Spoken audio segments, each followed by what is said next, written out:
ನಮಸ್ತೆ ಸ್ನೇಹಿತರೆ, ನನ್ನ ಚಾನಲ್ಗೆ ನಿಮ್ಮೆಲ್ಲರಿಗೂ ಸ್ವಾಗತ. ಇಲಿಗಳು ಎಷ್ಟೇ ಓಡಿಸಿದ್ರೂ ಓಡ್ತಾನೆ ಇಲ್ಲ ಅನ್ನೋ ಹಾಗಿದ್ದರೆ ಈ ಟಿಪ್ನ ನೀವು ಫಾಲೋ ಮಾಡಲೇಬೇಕು. ಇಲಿಗಳು ಮನೆಗೆ ಬರೋದಕ್ಕೆ ಮೇನ್ ರೀಸನ್ಗಳೇ ಊಟ. ಆಹಾರ ಎಲ್ಲಿರುತ್ತೋ ಅಲ್ಲಿ ಇಲಿಗಳು ಇದ್ದೇ ಇರ್ತವೆ. ನಾನು ಪ್ರತಿ ವಿಡಿಯೋದಲ್ಲಿ ಕೂಡ ಇದನ್ನೇ ಹೇಳೋದು, ಆಹಾರಗಳು ಎಲ್ಲಿ ಸಿಗುತ್ತೋ ಅಲ್ಲಿ ಇಲಿಗಳು ಬಂದೇ ಬರ್ತವೆ. ಯಾರೆಲ್ಲ ನನ್ನ ಚಾನಲ್ನ ಮೊದಲ ಬಾರಿಗೆ ನೋಡ್ತಿದ್ದೀರೋ ಪ್ಲೀಸ್ ನನ್ನ ಚಾನಲ್ನ ಸಬ್ಸ್ಕ್ರೈಬ್ ಆಗೋದನ್ನು ಮಾತ್ರ ಮರಿಬೇಡಿ. ಹಾಗಿದ್ರೆ ಬನ್ನಿ, ಈ ಟಿಪ್ನ ನೀವು ನೋಡಲೇಬೇಕು.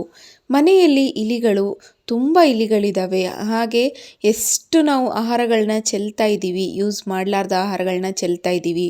ನಿಮಗೊಂದು ಹೇಳಬೇಕು ಅಂತಂದರೆ, ಡಸ್ಟ್ಬಿನ್ ಇರೋದ್ರಿಂದ ಕೂಡ ಇಲಿಗಳು ಜಾಸ್ತಿ ಆಗುತ್ತೆ. ನಾವು ಆಹಾರ ಏನಿದ್ದಾವೆ ಅದನ್ನು ನಾವು ಡಸ್ಟ್ಬಿನ್ನಿಗೆ ಹಾಕ್ತೀವಿ. ಅದನ್ನು ಹಾಗೆ ಕುಲ್ಲ ಇಡೋದ್ರಿಂದ ಇಲಿಗಳಾಗಲಿ, ಜಿರಳೆಗಳಾಗಿರ್ಬೋದು ಅಥವಾ ಸೊಳ್ಳೆಗಳಾಗಿರ್ಬೋದು, ಇವೆಲ್ಲವೂ ನಮ್ಮ ಆರೋಗ್ಯಕ್ಕೆ ಹಾನಿಕಾರ. ಹೌದು, ಇಲಿಗಳಾಗಿದ್ದರೆ ತಿಂದ್ಬಿಟ್ಟು ಹಾಗೆ ಹೋಗ್ತವೆ. ಆದರೆ ಜಿರಳೆಗಳು ಹಾಗಲ್ಲ, ತಿಂದ್ಬಿಟ್ಟು ಮನೆಯಲ್ಲೇ ಉಳ್ಕೊಂಡ್ಬಿಟ್ಟು ಮತ್ತೆ ಬೇರೆ ಪ್ಲೇಟಿಗೆ, ಬೇರೆ ಗ್ಲಾಸಿಗೆ, ನಾವು ಚಹಾ ಕುಡಿಯೋ ಕಪ್ ಆಗಿರ್ಬೋದು, ಪ್ಲೇಟ್ಸ್ ಆಗಿರ್ಬೋದು, ಟಿಫನ್ ಪ್ಲೇಟ್ಸ್ ಆಗಿರ್ಬೋದು, ಇವನ್ ನಾವು ಕುಕ್ ಮಾಡುವಂತಹ ಯಾವುದೇ ಕಡಾಯಿ ಆಗಿರ್ಬೋದು, ಮತ್ತು ಬೊಗಣಿಗಳೇನಂತ ಹೇಳ್ತೀವಲ್ವ, ಸೊ ಎಲ್ಲದಕ್ಕೂ ಜಿರಳೆಗಳು ಅಂಟುಬಿಟ್ಟು ರೋಗಗಳನ್ನ ಹೆಚ್ಚು ಮಾಡುತ್ತೆ. ಹಾಗೆ ಅಷ್ಟೇ ಅಲ್ಲದೆ ಇಲಿಗಳು ಕೂಡ ಅಷ್ಟೇ, ರಾತ್ರಿ ಏನಾಗುತ್ತೆ ಅಂತ ನಮಗೆ ಗೊತ್ತಾಗೋದಿಲ್ಲ. ಹಾಗಿದ್ರೆ ಈ ಒಂದು ಟಿಪ್ನ ಫಾಲೋ ಮಾಡಿ ಇಲಿ ಆಗಿರ್ಬೋದು, ಜಿರಳೆ ಆಗಿರ್ಬೋದು, ಎಲ್ಲವೂ ಕೂಡ ಮಂಗಮಯ ಆಗುತ್ತೆ. ನಾನಿಲ್ಲಿ ಒಂದು ಬಾಳೆಹಣ್ಣ ತೊಗೊಂಡಿದ್ದೀನಿ. ಸೊ ಒಂದು ಪ್ಲೇಟಿಗೆ ಫಸ್ಟು ಬಾಳೆಹಣ್ಣ ತೊಗೊಳ್ಳಿ. ಒಂದು ಅರ್ಧ ಆಗೋಷ್ಟು ಬಾಳೆಹಣ್ಣ ತೊಗೊಂಡು ಸಣ್ಣಗೆ ಕಟ್ ಮಾಡಿ. ಇಲ್ಲಿ ನೋಡ್ತಾ ಇದ್ದೀರಲ್ಲ, ಈ ಪ್ಲೇಟ್ನಲ್ಲಿ ನಾನು ಯಾವ ರೀತಿ ಕಟ್ ಮಾಡಿ ಇಟ್ಕೊಂಡಿದ್ದೀನಿ ಆ ರೀತಿ ಸಣ್ಣದಾಗಿ ಒಂದು ಚಾಕುವಿನ ಹೆಲ್ಪಿನಿಂದ ಅಥವಾ ಗ್ರೇಟರ್ ಹೆಲ್ಪಿನಿಂದ ನೀವು ಇದನ್ನು ಕಟ್ ಮಾಡ್ಕೋಬೋದು. ನೆಕ್ಸ್ಟ್ ಬಂದುಬಿಟ್ಟು ನಾವು ಮನೆಯಲ್ಲಿ ಯೂಸ್ ಮಾಡುವಂಥ ಯಾವುದಾದ್ರೂ ಪಾತ್ರೆ ತೊಳೆಯೋ ಸೋಪ್ನ ತೊಗೊಳ್ಳಿ. ವಿಮ್ ಆಗಿರ್ಬೋದು, ಎಕ್ಸೋ ಆಗಿರ್ಬೋದು, ಸೊ ಯಾವುದಾದ್ರೂ ಒಂದು ಪಾತ್ರೆ ತೊಳೆಯೋ ಸೋಪ್ನ ತೊಗೊಳ್ಳಿ. ಲಿಕ್ವಿಡ್ನ ತೊಗೋಬೇಡಿ, ಸೋಪ್ನೇ ತೊಗೋಬೇಕಾಗುತ್ತೆ. ಒಂದು ಸೋಪ್ನ ತೊಗೊಂಡ್ಬಿಟ್ಟು ಅದನ್ನು ಸಣ್ಣದಾಗಿ ಗ್ರೇಟ್ ಮಾಡ್ಕೊಳ್ಳಿ. ಸೊ ಇಲ್ಲಿ ನಾನು ಸ್ವಲ್ಪ ತೊಗೊಂಡಿದ್ದೀನಿ. ಒಂದು 5-6 ಉಂಡೆಗಳಾಗಬೇಕು ಅಷ್ಟಕ್ಕೆ ತೊಗೊಂಡಿದ್ದೀನಿ. ಹೆಚ್ಚು ಹಾಕೋದ್ರಿಂದ ಏನಾಗುತ್ತೆ ಅಂತಂದರೆ ಅದಕ್ಕೆ ಸ್ಮೆಲ್ ಗೊತ್ತಾಗ್ಬಿಡುತ್ತೆ. ನಮಗೆ ಮೇನ್ ಏನಪ್ಪ ಅಂದರೆ ಇಲಿಗಳನ್ನ ಓಡಿಸೋದಕ್ಕೆ ತಿನ್ನಬೇಕು, ಆಹಾರನ ತಿನ್ನಬೇಕು. ನಾವು ಇಲಿಗಳನ್ನು ಸಾಯಿಸಬಾರ್ದು, ಆದರೆ ಅದರ ಹೊಟ್ಟೆ ಮಾತ್ರ ಕೆಟ್ಟೋಗಬೇಕು. ಅದಕ್ಕೋಸ್ಕರ ನಾವಿಲ್ಲಿ ಈ ರೀತಿ ಮಾಡ್ತಾ ಇರೋದು. ಇಲಿಗಳನ್ನು ಓಡಿಸ್ಬೋದು, ಸಾಯಿಸೋದು ತುಂಬ ಸುಲಭ, ಆದರೆ ಒಬ್ಬೊಬ್ಬರಿಗೆ ಸಾಯಿಸೋಕೆ ಇಷ್ಟ ಇರೋದಿಲ್ಲ. ಇಲಿಗಳನ್ನು ಮನೆ ಬಿಟ್ಟು ಓಡಿಸೋದಷ್ಟೇ ಇಂಪಾರ್ಟೆಂಟ್ ಇರುತ್ತೆ. ಹಾಗಾಗಿ ಈ ಟಿಪ್ನ ನೀವು ಫಾಲೋ ಮಾಡಿ. ನಾನಿಲ್ಲಿ ಮನೇಲೇ ವೇಸ್ಟ್ ಅಂದರೆ ನಾಳೆಗೋಸ್ಕರ ಅಂತ ಇಟ್ಟಿರುವ ಒಂದು ಚಪಾತಿ ಹಿಟ್ಟೇನಾಗಿದೆ ಕೆಟ್ಟೋಗ್ಬಿಟ್ಟಿದೆ. ಸೊ ಈ ರೀತಿ ಕೆಟ್ಟು ಹೋದ್ಮೇಲೆ ಇದನ್ನು ನಾವು ಉಪಯೋಗ ಮಾಡೋಕ್ಕಾಗೋದಿಲ್ಲ.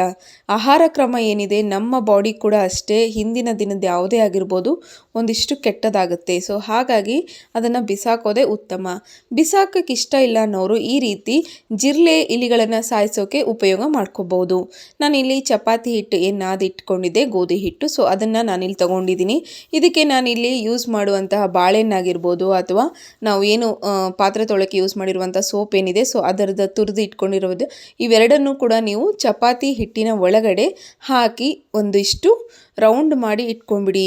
ಹೇಗೆ ನಾವು ಹೂರಣ ತುಂಬ್ತೀವಲ್ವ, ಸೊ ಈಗ ಯಾವ್ದಾರು ಹಬ್ಬಗಳಿಗೆ ಏನು ಯಾವ ರೀತಿ ತುಂಬ್ತೀವಲ್ವ ಹೂರಣ, ಸೊ ಅದೇ ರೀತಿ ಇದನ್ನು ತುಂಬ್ಕೋಬೇಕಾಗತ್ತೆ. ಇದಕ್ಕೆ ನಾವು ಎದಕ್ಕೆ ಈ ರೀತಿ ಮಾಡ್ತಾ ಇದ್ದೀವಿ ಅಂತಂದರೆ, ಈ ಇಲಿಗಳೇನಿದ್ದಾವೆ ಅವಕ್ಕೆ ಗೊತ್ತಾಗಬಾರ್ದು ಸ್ಮೆಲ್ ಏನಿದೆ ಇದರಲ್ಲಿ ನಾವು ಒಂದು ಸೋಪ್ ಹಾಕಿದ್ದೀವಿ ಅನ್ನೋ ಸ್ಮೆಲ್ ಗೊತ್ತಾಗಬಾರ್ದು. ಹಾಗಾಗಿ ಸ್ವೀಟ್ ಆಗಿರುವಂಥ ಬಾಳೆಹಣ್ಣು ಹಾಗೆ ಚಪಾತಿ ಏನಿದೆ ಒಂದು 4-5 ದಿನಗಳ ಕಾಲ ಅದನ್ನು ನಾವು ಅದೇ ಜಾಗದಲ್ಲಿ ಇಡೋಕ್ಕೋಸ್ಕರ ಸ್ವಲ್ಪ ಗಟ್ಟಿಯಾಗಿರುವ ಚಪಾತಿ ಹಿಟ್ಟನ್ನ ನಾದ್ಕೊಳ್ಳಿ. ಹಾಗೆ ಬಾಳೆಹಣ್ಣು ಕೂಡ ಅಷ್ಟೇ, ತುಂಬ ಗಟ್ಟಿಯಾಗಿರುವಂಥ ಬಾಳೆಹಣ್ಣ ತೊಗೊಳ್ಳಿ. ಯಾಕಂತಂದರೆ ತುಂಬ ಮೆತ್ತಗೆ ಕೊಳಕಾಗಿರುವಂಥ ಬಾಳೆಹಣ್ಣ ತೊಗೊಂಡ್ಬಿಟ್ರೆ ಒಂದೇ ದಿನದಲ್ಲಿ ಸ್ಮೆಲ್ ಬರೋಕ್ಕೆ ಸ್ಟಾರ್ಟ್ ಆಗುತ್ತೆ. ಒಂದೊಂದು ಇಲಿಗಳು ಒಂದೇ ದಿನ ತಿಂದು ಸಾಯೋದಿಲ್ಲ, ಒಂದಿಷ್ಟು ದಿನ ಇಡಬೇಕಾಗುತ್ತೆ. ಅಥವಾ ಇಲಿಗಳು ಆ ಜಾಗ ನೋಡೇ ಇರೋದಿಲ್ಲ, ತಿಂದೇ ಇರೋದಿಲ್ಲ. ಸೊ ಹಾಗಾಗಿ ಒಂದು 2-3 ದಿನ ಇಡಬೇಕಾಗುತ್ತೆ. ಇಲ್ಲಿ ನೋಡಿರಿ, ಒಂದು 4-5 ಉಂಡಿಗಳನ್ನ ಮಾಡ್ಕೊಂಡಿದ್ದೀನಿ. ಸೊ ಎಲ್ಲವನ್ನು ಕೂಡ ಅಷ್ಟೇ ನಾನು ಇಲ್ಲಿ ಫಿಲ್ ಮಾಡ್ಕೊಂಡಿದ್ದೀನಿ. ಈಗ ಇದಿಷ್ಟು ಫಿಲ್ ಆದಮೇಲೆ ಇಲಿಗಳು ಎಲ್ಲೆಲ್ಲಿ ಬರ್ತವೆ, ನಾವು ಮನೆ ಬಾಗಿಲು ತೆಗೆದಾಗ ಮನೆ ಒಳಗಡೆ ಹಿತ್ತಲ ಮನೆ ಏನಂತ ಹೇಳ್ತೀವಲ್ಲ, ಹಿತ್ತಲ ಬಾಗಿಲು, ಸೊ ಅಲ್ಲಿನಿಂದ ಬರ್ತವೆ. ಹಾಗೆ ಗ್ಯಾಸ್ ಕಟ್ಟಿ ಕೆಳಗಡೆ, ಈ ರೀತಿ ನಿಮಗೆ ಯಾವ ಜಾಗ ಅನಿಸುತ್ತೆ ಆ ಜಾಗದಲ್ಲೆಲ್ಲವನ್ನು ಇಟ್ಕೊತ ಹೋಗ್ಬಿಡಿ. ಈ ರೀತಿ ಒಂದು 2-3 ಸತಿ ಮಾಡಿದರೆ ಸಾಕು, ನಿಮ್ಮ ಮನೆಯಲ್ಲಿರುವ ಎಲ್ಲ ಇಲಿಗಳು ಸತ್ತೋಗ್ತವೆ.